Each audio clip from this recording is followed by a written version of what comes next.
Je me présente, je m'appelle Stéphane Faure, je viens du diocèse de Fréjus-Toulon. Du calme. J'ai été ordonné diacre en juin 2009, prêtre en 2010. Je fais partie d'une petite fraternité qui s'appelle la Fraternité de Jésus, Bon Pasteur, rien à voir avec l'Institut qui a un nom un peu semblable. Et dans cette fraternité, il y a des prêtres et des vierges consacrés. Je suis curé d'une paroisse du Var, la paroisse du Bossé. Alors pour situer, c'est entre La Ciotat et Toulon, un petit peu à l'intérieur des terres. C'est une région splendide. Et puis j'enseigne la spiritualité au séminaire et je dirige ou coordonne, je ne sais pas ce qu'il vaut mieux dire, une session de prédication, de formation à la prédication, 3 semaines étalées sur 3 ans pour les séminaristes de second cycle du séminaire de La Castille.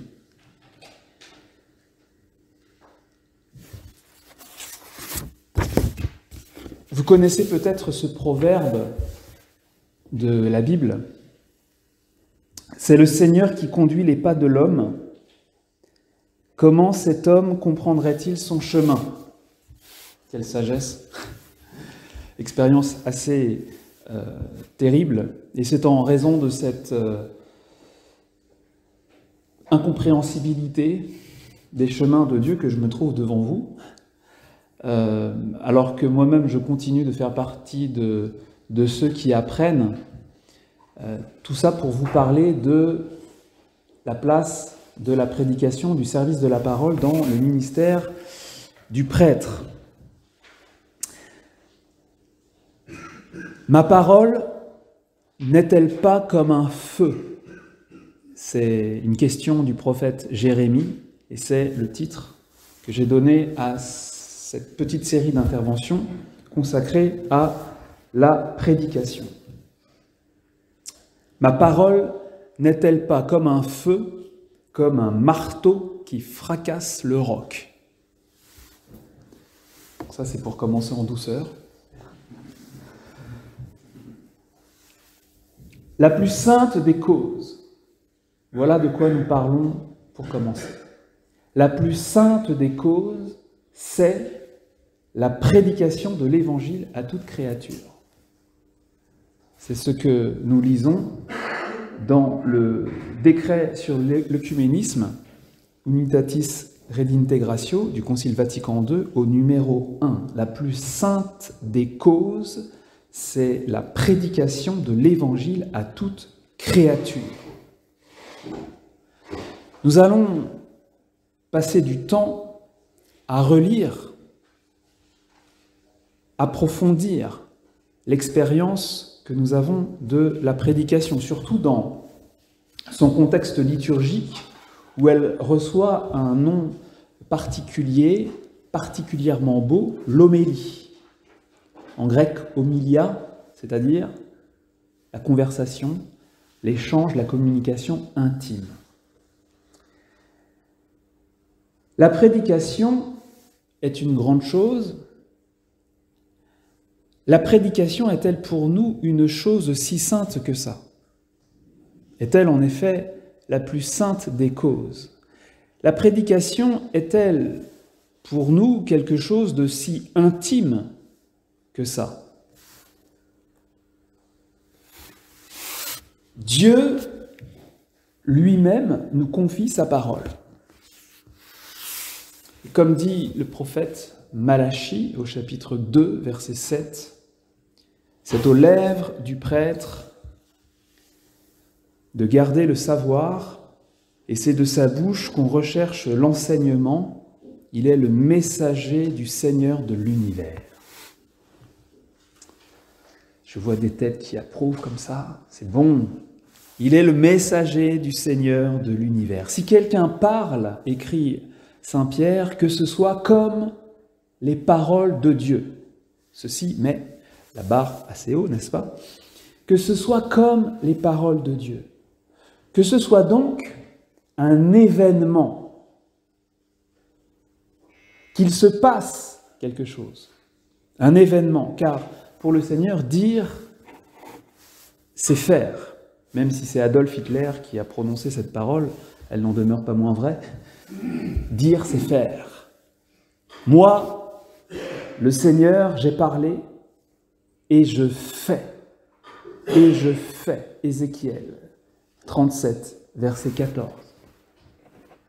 Le message chrétien n'est pas seulement informatif, mais performatif. Merci.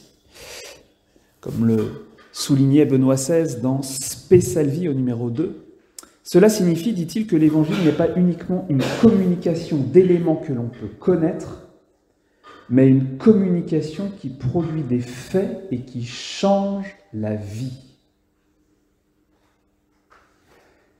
Changer la vie. Quand tu montes à Lambon, quand vous montez à Lambon, pardonnez-moi cet excès de familiarité, quand vous montez à Lambon, vous y allez pour changer des vies. Et l'Écriture est pleine d'évocations du porte-parole de Dieu. Alors certaines sont très célèbres, je voudrais relever quelques-unes qu'on trouve dans le livre des Proverbes, qui sont peut-être moins utilisées, moins souvent citées. Source de vie, la bouche du juste. Chapitre 10, verset 11. La langue des sages guérit. Chapitre 12, verset 18. Les lèvres du juste repaissent une multitude. Chapitre 10, verset 21. Un témoin véridique sauve des vies. Chapitre 14, verset 25. Et ceci renvoie directement à ce que Monseigneur disait juste avant, la cohérence d'ensemble, un témoin véridique, un témoin cohérent, un témoin authentique, sauve des vies. La relecture de notre expérience de la prédication, à mon sens, doit embrasser plusieurs aspects de ce très noble ministère. D'une part, sa préparation. Ensuite, son plein déploiement, c'est-à-dire la parole de la prédication en elle-même, autrement dit, le fond et la forme. Parfois, on dit aussi le geste de la prédication. Et puis également, l'âme de la prédication, mais ça, je n'en dirai pas grand-chose, car le temps nous manque bien sûr et on ne peut pas tout traiter.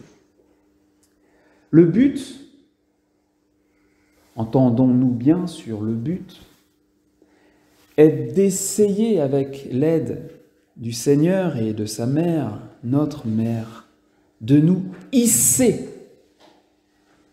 au niveau de la prédication, de nous ajuster à ce qu'elle est, c'est-à-dire un mystère. Un mystère du Christ.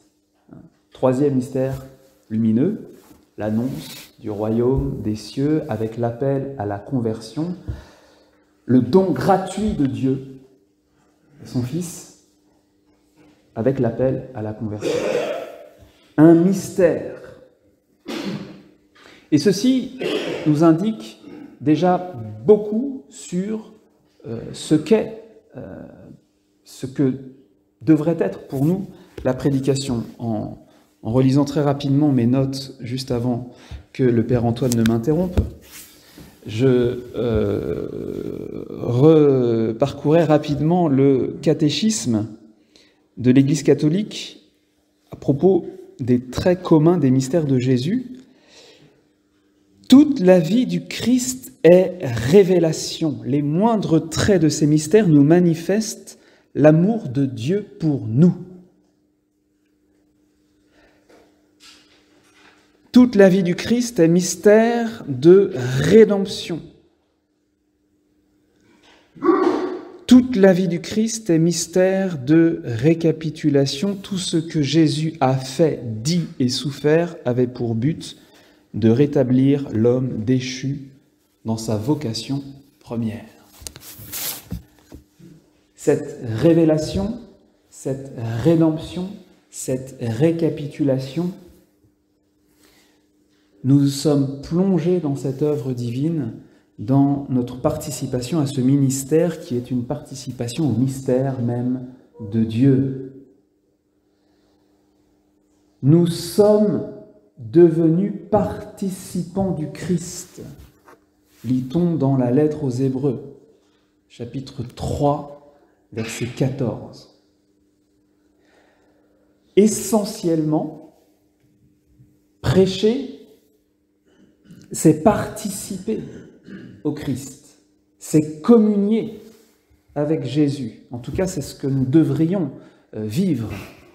Et je vous renvoie ici à la mystique sublime du cardinal de Bérulle et de toute l'école française, la participation aux états et mystères de Jésus. Le ministère de la prédication, ce mystère que Jésus a vécu, il fait que nous puissions le vivre en lui et qu'il le vive en nous. Nous devons continuer et accomplir en nous les états et mystères de Jésus, déclare saint Jean-Eudes, cité dans le catéchisme au numéro 521. Et parmi ces mystères, il y a celui-ci qui a occupé tellement de place dans les 3 dernières années de la vie publique de Jésus.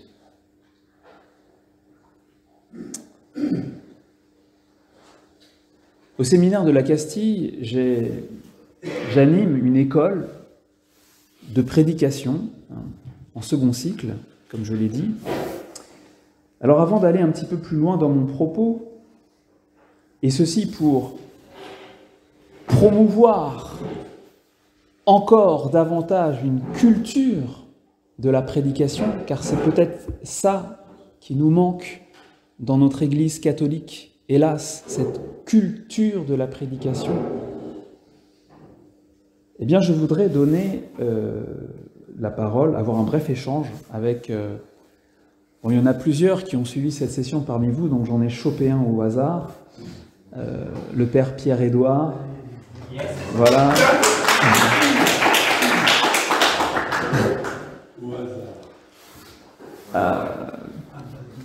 Tout à fait. Alors d'abord, Pierre-Édouard, est-ce que tu peux nous dire un peu comment se déroule cette école ?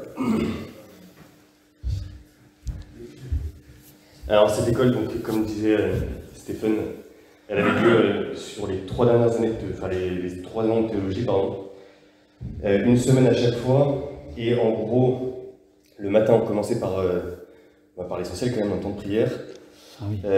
J'ai cru que tu allais dire les cours. Non, l'essentiel. Non, parce que je dis ça parce que c'était vraiment, moi c'est l'expérience que j'ai vécue, c'est pas forcément ce qu'on a reçu pendant cette semaine-là, mais également tout ce qui se passait autour. Donc on avait un temps de prière au début, ensuite un enseignement le matin, et en gros l'après-midi on prêchait devant un petit groupe de 3-4 personnes, quoi. Donc on avait un enseignement chaque jour, une préparation d'homélie 2 heures par jour, et ensuite on prêchait par petits groupes et on avait des relectures le soir. C'est un peu le schéma de la semaine, c'est ça? Tout à fait. Voilà. Il y avait quand même un soir où on regardait un film en buvant de la bière et en mangeant des haricots. Ouais, exactement, ouais. Ça c'est quand même... c'est important. Alors comment tu as vécu cette session, enfin sur les 3 années, et qu'est-ce qui s'est passé pour toi? Moi je suis un pur produit puisque je me suis fait shooter pendant cette semaine. En gros, moi ce que j'ai vécu, donc c'était la première année où on devait tirer au sort un verset d'homélie sur lequel on avait prêché l'après-midi. Et moi le verset que j'ai tiré ce jour-là, c'était que la parole du Christ habite en vous dans toute sa richesse. Et en fait, en préparant ma première homélie, moi j'ai fait du droit avant, donc j'avais un rapport très cérébral à la parole de Dieu. Moi, ça a été un peu ma conversion pendant cette semaine-là. Parce que dès que je préparais une homélie, j'avais l'habitude d'ouvrir mon catéchisme, d'aller ouvrir les bouquins, de créer un espèce de raisonnement, et je voyais que quand je prêchais, j'étais fatigant, je m'auto-fatiguais.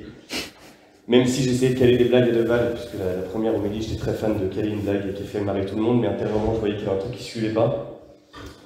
Et à la première lecture que j'ai vécue, donc à la première homilie que j'avais donnée, le jury m'a dit bon bah écoute, demain tu repasses sur le même verset, parce que voilà, je m'étais loupé. Donc la deuxième homilie, pareil, voilà, j'essaye de préparer encore mon homilie, un peu comme toujours, très cérébrale, etc. Mais je voyais que je ramais complètement quand je donnais mon homilie devant tout le monde, quoi. Et donc là, le jury relit encore mon homilie et me dit bah écoute, maintenant tu vas aller... Voilà, demain tu repasseras encore une fois sur ce verset, alors que tout le monde avait déjà changé de texte, de verset. Moi j'étais le seul à ramer comme un porc. Voilà, et le lendemain, le jury me dit bah, tu repasses sur le même verset, sauf que là tu vas te poser devant le tabernacle et tu vas pas aller écrire ton homilie dans ta chambre. Voilà, donc là je me suis posé devant le tabernacle pendant 1h30, voilà, en essayant justement de ne pas rester bloqué au niveau du cerveau, etc. Il me restait une demi-heure pour prêcher, et là j'ai vécu un peu une espèce de guérison. Pour moi, ça a été vraiment une guérison intérieure, parce que, voilà, comme je vous le disais, je restais toujours au niveau de mon cerveau, tout ça. Et du coup, en me posant devant le tabernacle, voilà, j'ai vraiment appris à écrire mes homélies au pied du Christ, quoi. Et en fait, un peu cette expérience que j'ai vécue, je pense que c'est la manière dont l'école de prédication venait nous l'apprendre, déjà de prier sur les textes, de recevoir un peu l'idée directrice, ce qu'on appelle la flèche, dans la prière, pour ensuite écrire son homélie autour de la flèche qu'on a reçue dans la prière. C'est très charismatique comme manière de fonctionner, mais moi, c'est vraiment ce que j'en ai retenu de l'école. C'est ce que j'essaye de faire aujourd'hui, c'est crucifiant. Je ne dis pas que je suis un prédicateur de feu, mais loin de là, je rame toujours autant. Mais c'est vraiment cette méthode-là que j'ai retenue de l'école de prédication. Vraiment de prendre le temps de prier sur les textes, même si, voilà, je pense qu'on en parlait hier dans les petits groupes, on n'a pas du tout le temps de faire ça pour chaque homélie, surtout quand on a 15 000 enterrements et tout ça. Mais de vraiment recevoir, de prier d'abord sur les textes. Moi, ça a été ma grosse conversion, quoi. Voilà, je crois que j'ai un peu dit l'essentiel. Mais est-ce qu'il y a d'autres choses pour lesquelles ça t'aide aujourd'hui? Non. Le fait d'avoir suivi la session.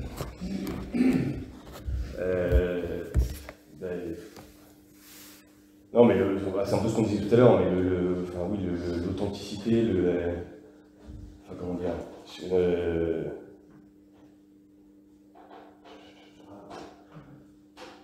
c'est vrai que je me mets beaucoup moins la pression, entre guillemets, quoi. Déjà, je viens un peu plus avec l'Esprit Saint, vraiment, j'essaie de... Je vois pas... je saurais pas répondre. C'est déjà super, hein. C'est déjà pas mal. Je vais arrêter là.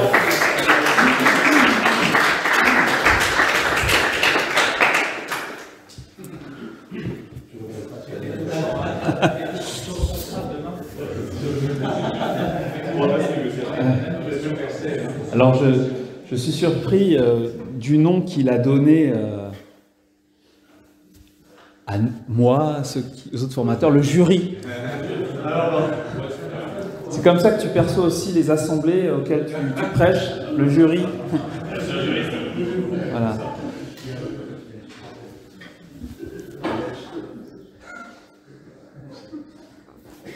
Permettez-moi d'insister sur cette importance de la prédication. Lorsque j'étais au séminaire, les formateurs avaient dans l'idée de me faire poursuivre des études après l'ordination. Bon, l'envie leur a passé, ça reviendra peut-être, mais à l'époque, c'était un sujet redondant et on m'avait demandé de réfléchir à un sujet. Moi, le sujet, il était trouvé direct, c'était la place de la prédication dans la vie et la mission de l'Église. J'en parle à un des prêtres du séminaire et il me dit « mais il n'y a rien à dire là-dessus ». Il n'y a rien à dire là-dessus. Alors, non, mais je ne m'étais peut-être pas bien exprimé, mais à la fin de l'entretien, il me dit, bon, enfin, si tu veux creuser le sujet, tiens, je te prête ce livre, tu pourrais lire ça, et c'était l'introduction à la dogmatique de Karl Barth. Donc, c'était assez significatif, c'est-à-dire que dans un lieu de formation pour les futurs prêtres, on estima qu'il n'y avait rien à dire sur la prédication pour la vie de l'Église, et la seule chose qu'on avait à donner à lire, c'était un bouquin protestant. Alors, certes, un grand théologien protestant, mais tout de même, il y a un enjeu pour nous à remettre la prédication vraiment au centre de notre ministère. Vous savez sans doute, je suis persuadé, qu'il se passe quelque chose d'énorme dans l'Église en ce moment. Une révolution. Ce que le pape François appelle la transformation missionnaire de l'Église. Et dans cette transformation, la prédication occupe une place essentielle. Le pape appelle de ses vœux la réforme de l'Église et de sa prédication qui permettent de rejoindre vraiment chacun. C'est un peu l'introduction générale d'Evangelii Gaudium.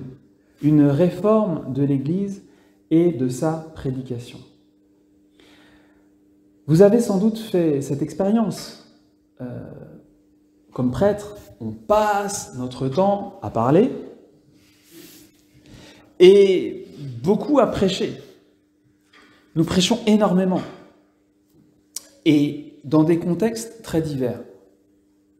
Baptême, mariage, enterrement, messe de semaine, messe dominicale, grande fête liturgique, vous prêchez en plein air, dans une petite chapelle, dans un gymnase, dans une cathédrale pour certains d'entre vous. On est vraiment des prédicateurs tout-terrain. Et ça n'est pas inné pour la plupart d'entre nous. Donc, on a besoin de se pencher sérieusement sur cette part du ministère. L'enjeu est vraiment de taille. L'évangélisation requiert bien des moyens, bien des méthodes et beaucoup de ferveur, mais on ne peut pas remplacer sa forme primitive, qui est aussi la plus simple, la plus sobre, l'annonce orale de la bonne nouvelle. Comme Jésus et comme les apôtres. L'appel à la réforme de la prédication est inséparable de la nouvelle évangélisation et la conversion pastorale est indissociable de la réforme de la prédication.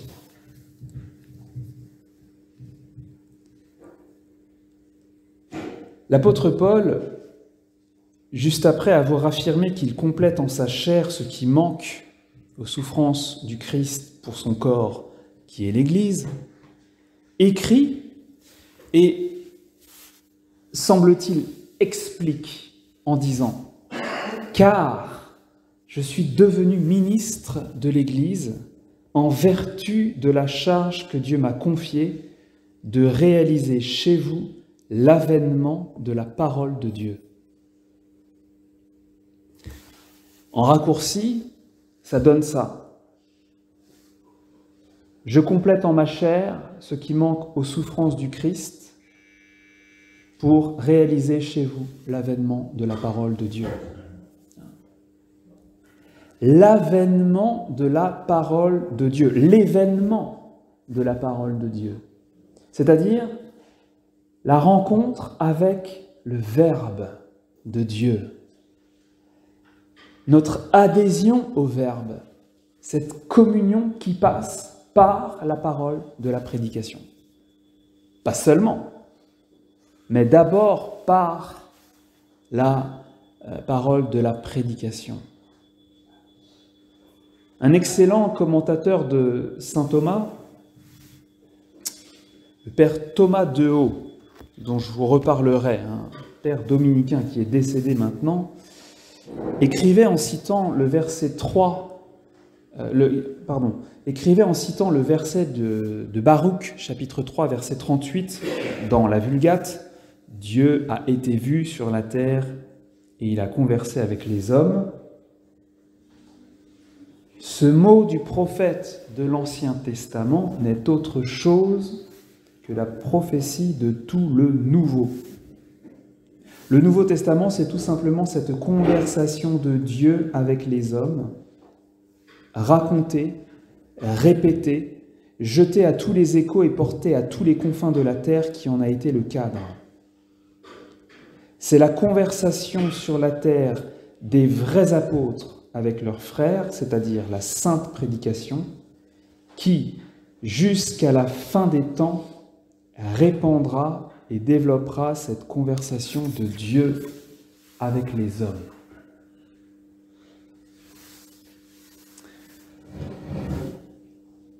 De toute évidence, pour pouvoir porter cette conversation, pour réaliser cet événement de la parole de Dieu chez autrui, il nous faut l'accueillir nous-mêmes d'abord. Aussi, cette relecture de notre ministère de prédication, notre questionnement sur l'importance, la place de la prédication dans notre ministère, nous pousse à nous interpeller également sur la place qu'occupe réellement la parole de Dieu dans notre vie. Et c'est ce sur quoi je vais me pencher maintenant. Quel rapport entretenons-nous avec l'Écriture sainte ?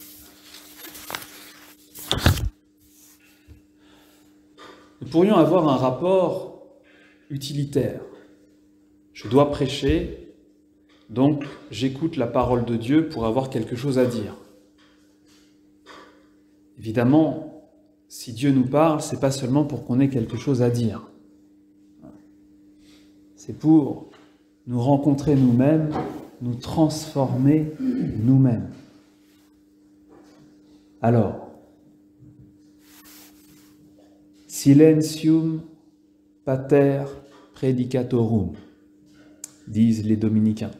Pour les nuls, en latin, le silence est père des prédicateurs. Je leur parlerai abondamment demain.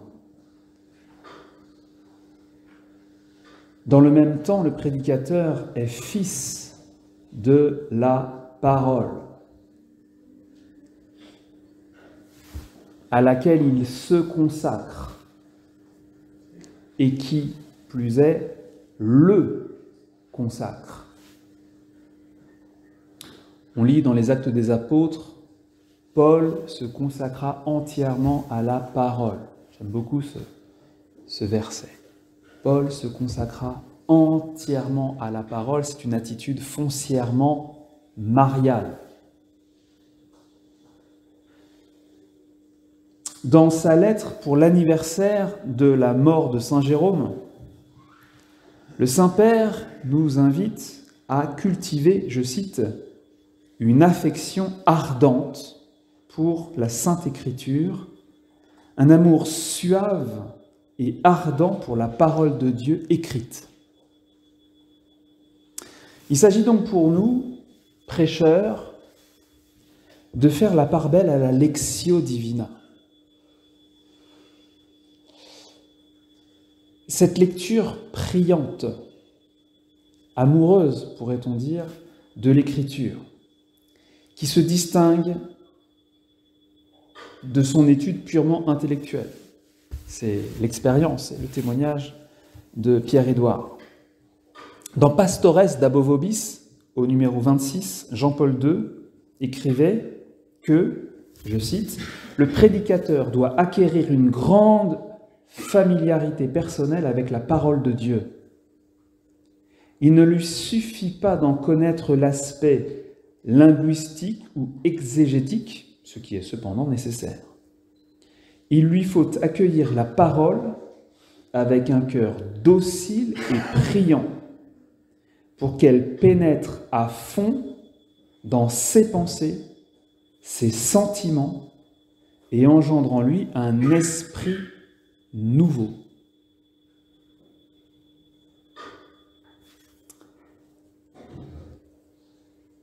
C'est toujours impressionnant dans le Bréviaire ou dans d'autres lectures de percevoir à quel point la parole de ces géants de la sainteté et de la prédication qu'ont été les pères de l'Église, à quel point leur parole est forgée dans le feu de cette lecture priante et sainte des Écritures. Quelquefois, ils citent explicitement un verset, mais tout le temps, c'est pétri, façonné par une parole divine, qu'on ne cite même plus explicitement, mais qui a façonné complètement la pensée, le cœur et la parole. L'étude intellectuelle dissèque le texte. La lectio ne fait pas cela. Comme j'aime dire, l'étude dissèque, la lectio embrasse. L'étude approche le livre avec un scalpel, tandis que la lectio touche le verbe d'un baiser. Et c'est un murmure qu'on entend, le souffle dont parle la bien-aimée, le souffle parfumé dont parle la bien-aimée du Cantique des Cantiques, et que nous devons chercher à entendre cette brise légère qui a bouleversé, rejoint le prophète Élie.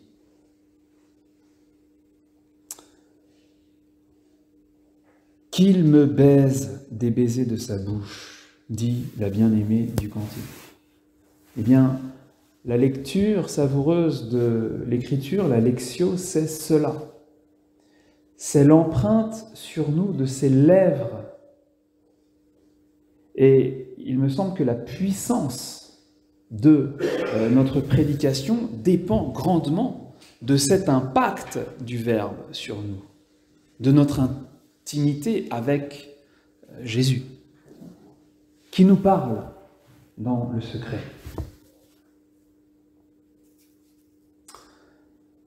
En rappelant le primat de cette lecture de feu, Benoît XVI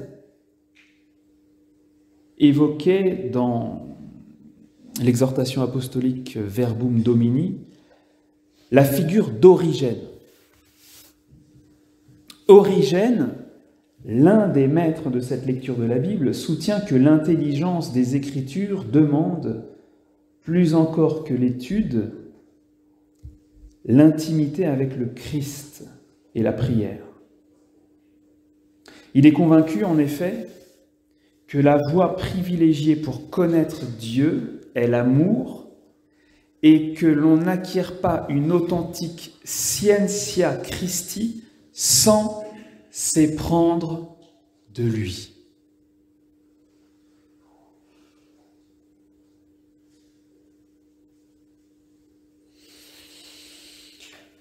Je pense que l'essentiel est dit.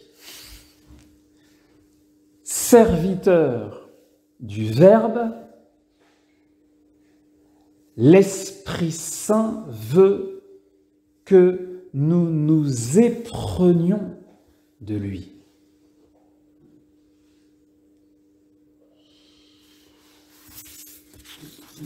Nous éprendre de lui. C'est là notre vocation. Avant même de prêcher. Quelle est ta vocation ? Ma vocation, c'est de m'éprendre de lui.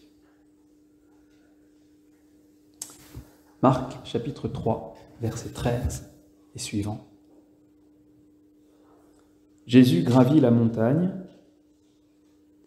et il appelle à lui ceux qu'il voulait. Ils vinrent à lui et il en institua 12 pour être ses compagnons et pour les envoyer prêcher. Notre vocation n'est pas d'abord de prêcher.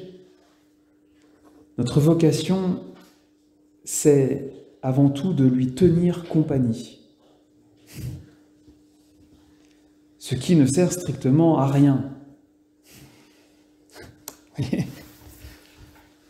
On n'est pas dans le domaine de l'utilitaire et du pastoralement efficace. Nous avons vocation à lui tenir compagnie autant qu'à prêcher l'Évangile. Et voyez-vous, de même que lui, prédicateur hors pair, vient du Père, de même, nous venons de lui. Nous partons de lui.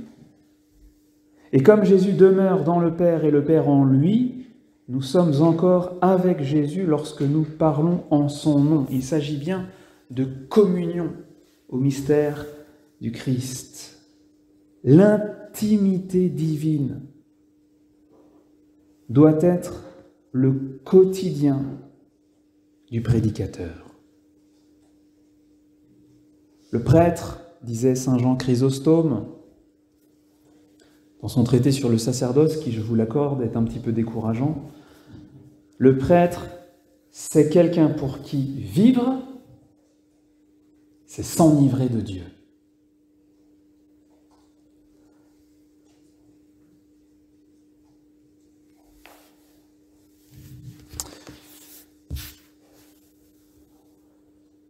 Je voudrais laisser la parole à, non pas à Pierre-Édouard, il l'a déjà donné, un théologien orthodoxe, Olivier Clément, dans un bel ouvrage, enfin que moi je trouve beau, intitulé « Questions sur l'homme », il brosse le portrait du moine, devenu entièrement feu.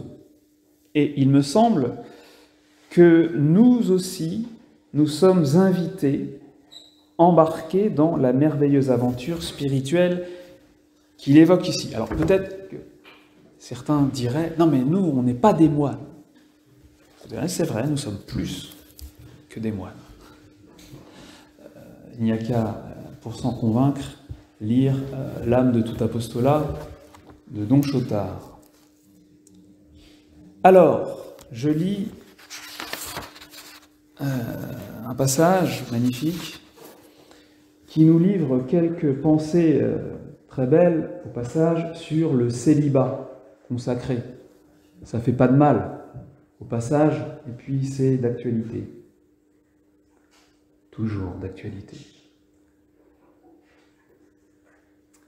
Comme Jean, reposant sur le cœur du Maître, au dernier repas, puis, devenu vieux, découvrant le visage fulgurant du Seigneur des mondes, le moine est fasciné par l'incomparable beauté du ressuscité.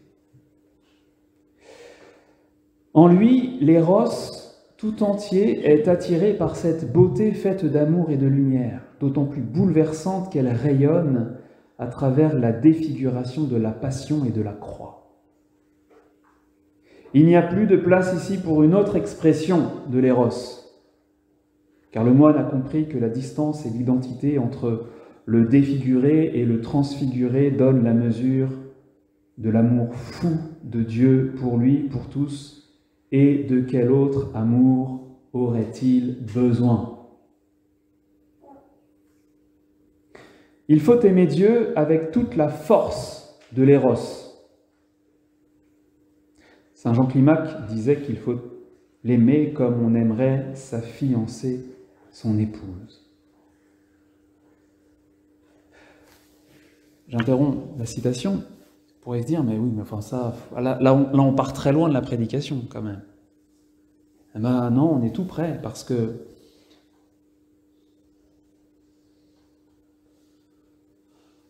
célibataire, consacré, chaste, nous sommes témoins de l'amour qui comble l'homme. Notre parole est crédible. Le Christ est vivant. Le Christ est beau. Le Christ est bon. Le Christ est enivrant, comme dit saint Jean Chrysostome. Et ça n'est pas une preuve, mais c'est un signe. C'est que je suis heureux, je suis comblé dans mon célibat et je ne cherche pas de consommation, de compensation saine ou malsaine.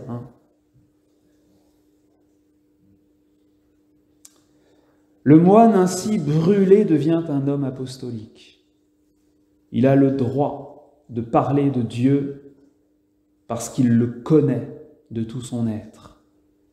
Il ne parlera pas de lui comme le théologien en chambre, en livre, mais comme celui dont on peut dire qu'ayant la prière pure, il est vraiment théologien. Quand il parle de Dieu, c'est un voyageur qui raconte.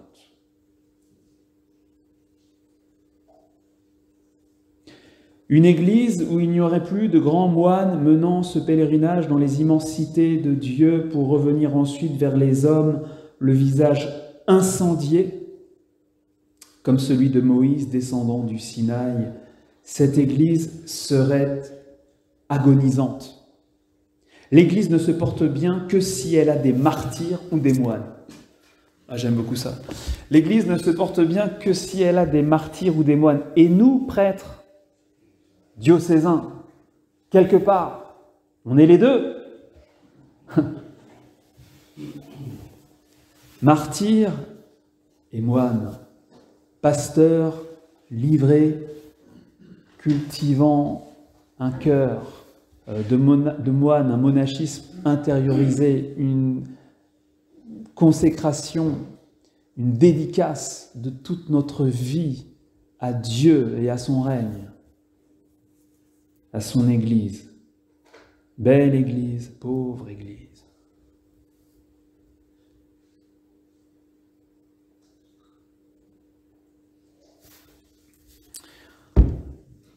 Cette première intervention avait pour objectif de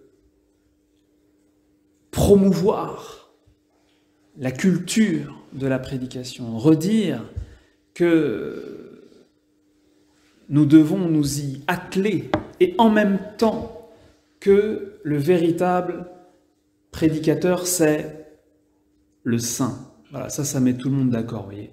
Le véritable prédicateur, c'est le saint. Jean-Paul II, dans Redemptoris Missio, avait dit ça du missionnaire. Le véritable missionnaire, c'est le saint. Bon, eh bien, en paroisse, on est en plein dans la mission et c'est la même chose. Le véritable missionnaire, c'est le saint. Et malheureusement, je n'ai pas avec moi une citation du bienheureux Édouard Pope, que je vais donc citer de mémoire. Bienheureux Édouard Pope, ce jeune prêtre belge, qui a été présenté comme modèle pour les prêtres par Jean-Paul II, et qui a eu une mission spéciale de sanctification des prêtres. En substance, il dit à des confrères, la parole d'un saint prêtre fait beaucoup plus que des sermons innombrables d'autres travailleurs apostoliques. Parce qu'elle est née de la prière, elle ruisselle de pénitence, et elle a la force de Dieu, elle produit un effet extraordinaire dans les cœurs, elle console, elle redresse, elle guérit, elle éclaire. Il est écrit dans la première lettre de Jean, tout ce qui est né de Dieu est vainqueur du monde. Ce qui est né de Dieu est vainqueur du monde. Je crois que c'est chapitre 5. Édouard Pope était habité profondément par cette parole. Il était convaincu que si notre prédication a sa source en Dieu, parce que nous sommes effectivement des hommes de silence, des hommes accueillant au Verbe, comme Marie, eh bien, cette parole sera vraiment née de Dieu et plus forte que celui qui est dans le monde.